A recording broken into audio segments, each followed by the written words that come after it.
we knew from the beginning that we wanted to do something that would be different, that would be fun, and would be constantly fun, that we could keep replaying it. And we decided that the path to that would be very randomly generated levels. Most games have very static levels that every time you play it's the same level. But we wanted to have a game that was very, very dynamic, that even the objects within the game would be generated randomly as it goes.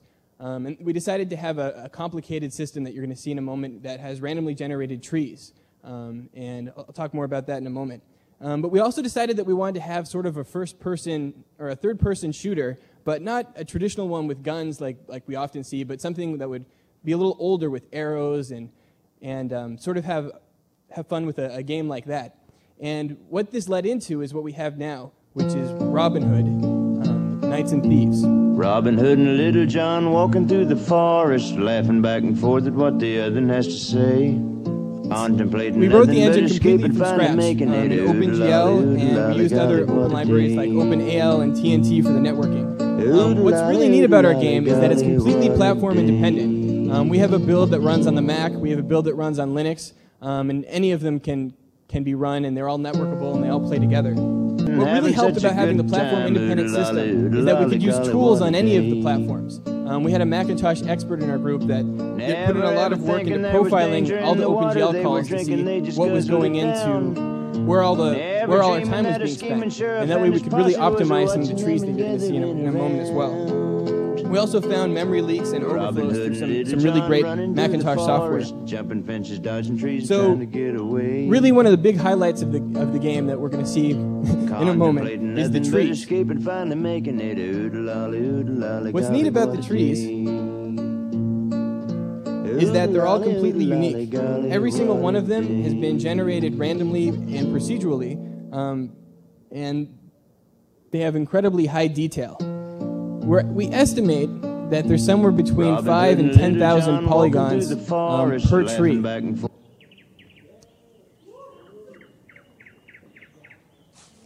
So you'll notice that the trees are very realistic, and that's why.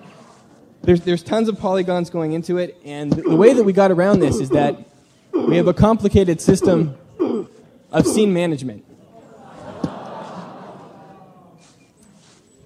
So what you're seeing there is that we had some great modeling that was done by, we had a very talented artist in our group that did some great modeling so that our characters would look very realistic and perform in a realistic manner.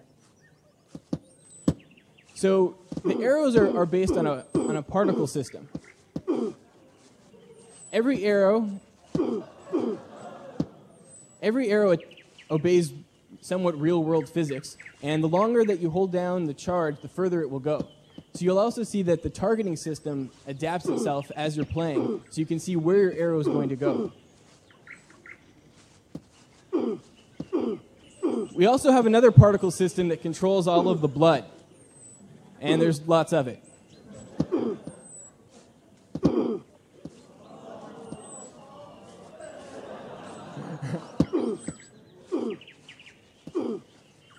We also have a lot of special arrows that we're particularly proud of, and we'll show you a demonstration of a few of them.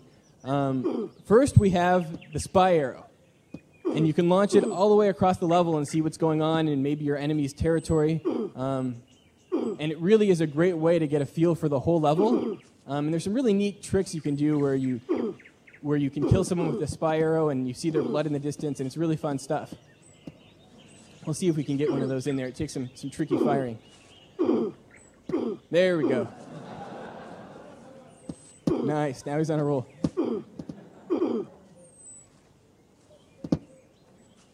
Another trick arrow that's really fun is the shower of arrows.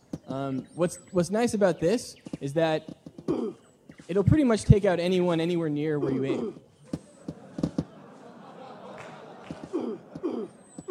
And again, there is lots of blood.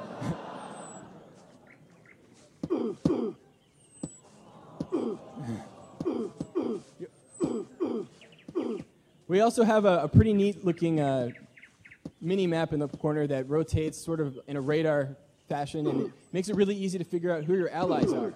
There's 2 people on each team at all times, There's Robin Hood and Little John, who are the one team, the Thieves. And then the Knights have a guard.